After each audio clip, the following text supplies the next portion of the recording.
O que você pensa? Não importa o que o treinador falou, mas assim, na sua cabeça, como é que você vê o Gabigol? Ele é reserva de quem? Do Matheus Pereira, atuando ali mais na armação, ou do Caio Jorge lá mesmo, lá no ataque, lá na frente? Na sua cabeça, como é que você pensa essa história do Gabigol? Você abre. Eu já repito o que eu já falei aqui algumas vezes. O Gabigol, pra mim, hoje, ele disputa a posição com o Matheus Pereira. 2 passinhos pra trás ali, ele disputa a posição com camisa 10. Seria mais ou menos a posição dele. E ele deve ser titular contra o Vila já pensando no jogo do fim de semana, né? Exatamente. Não terá o Matheus Pereira. Então, ou seja, se ele vai ser titular na quinta-feira contra o Vila, pensando no fim de semana, ele disputa a posição com o Matheus Pereira. Você sabe que isso que o Seabra tem falado vale até uma discussão. Sabe por que, Seabra? Eu acho que nem o Leonardo Jardim encara o Matheus Pereira como um armador. Eu tava vendo aqui, pelo SofaScore, ele tem aqui a média de posicionamento do jogador durante o jogo. O Matheus Pereira, ele é mais um atacante do que um meia. Ele forma uma dupla. Quem faz a dupla de ataque com o Caio Jorge é ele. E você tem razão quando fala que ele disputa a vaga com o Matheus Pereira. Mas, assim, a outra discussão é: será que o Leonardo Jardim enxerga o Matheus Pereira como um camisa 10? Porque o posicionamento de meia, sabe de quem que é? É do Christian e do Wanderson. E algumas vezes o Lucas Silva também. O Christian tá mais atacante do que tudo, né? Mas tá jogando pela ponta. Ele aparece como um meia-direita. Meia-direita, isso, caindo por meia-direita. Entendeu? Então, cara, realmente é uma boa discussão, né? Mas o certo, né, Lélia, é que dentro dessa salada toda aí, os caras estão entendendo, né? Os jogadores estão entendendo. Com um time compacto, né? E correndo igual notícia ruim, impressionante. E por isso que é difícil de marcar, né? Olha quantos a gente falou, quais as opções e tudo mais. Conosco, Maria Gabriela, seja muito bem-vinda mais como uma você vez, tá? Já são boa noite pra você, Seabra, Lélio, boa noite pra turma de casa. Como ela que está com a responsabilidade de Cruzeiro hoje, mas acho que foi isso, né? Os titulares ficaram na academia e os reservas que treinaram, mais um indício a do Gabigol, além do que o Seabra falou, né? Que é a questão de você já estar observando o jogo do final de semana, porque não vai ter o Matheus Pereira.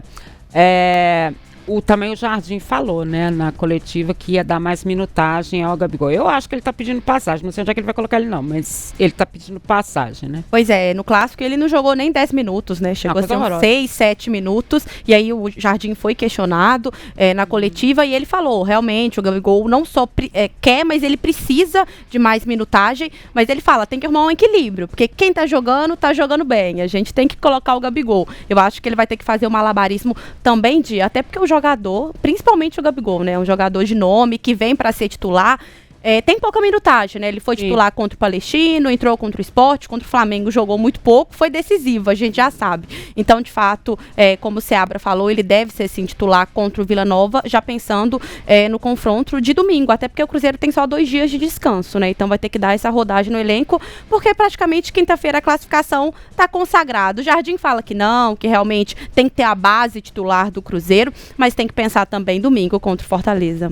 Então deve ser mesmo um mesclado. Um mistão. Hoje o Cruzeiro divulgou algumas fotos, né? De quem treinou, uma turma ficou na academia, mas a gente viu o Bolassi ali, o Lautaro, o Marquinho, o Dineno. Pode ser que ele faça um mistão, realmente. Eu acho que tem que ser. Tem que ter um time base, mas tem que trazer um Dineno. Eu acho que a turma quer ver também o Dineno um pouquinho aí. Tomara que ele tenha resolvido também a situação do Marquinhos, né? Porque do jeito que ele falou, ele quer mais tempo, mas tem que perguntar ao Arsenal se ele vai liberá-lo mais tempo aqui, né? Porque senão não dá para ele ver, ele vai ter que devolver o moço. É a cláusula, né? É a cláusula. O número de jogos. Isso. Pelo número de jogos, tem um número de jogos agora e tem um número de jogos mais no final do ano também, são 2 cláusulas, me parece.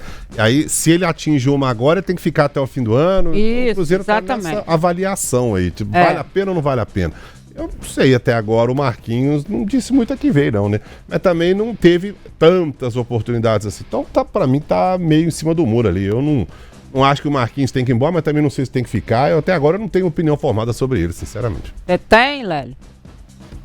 Olha, assim, bom, a gente tem que partir do princípio de que quem o trouxe já foi embora, né? Verdade. Que era o camarada que saberia como utilizá-lo. Até mesmo se houvesse necessidade, como um ala pela direita, como um lateral, mas principalmente como um ponta jogando com o pé trocado ali pela direita, já que ele é canhoto, né? Não sei, o Marquinhos parecia que daria uma engrenada no Campeonato Mineiro, mas naufragou com todo o time. E depois da chegada do Leonardo Jardim, teve pouquíssimas oportunidades e quando jogou, para falar a verdade, não foi bem.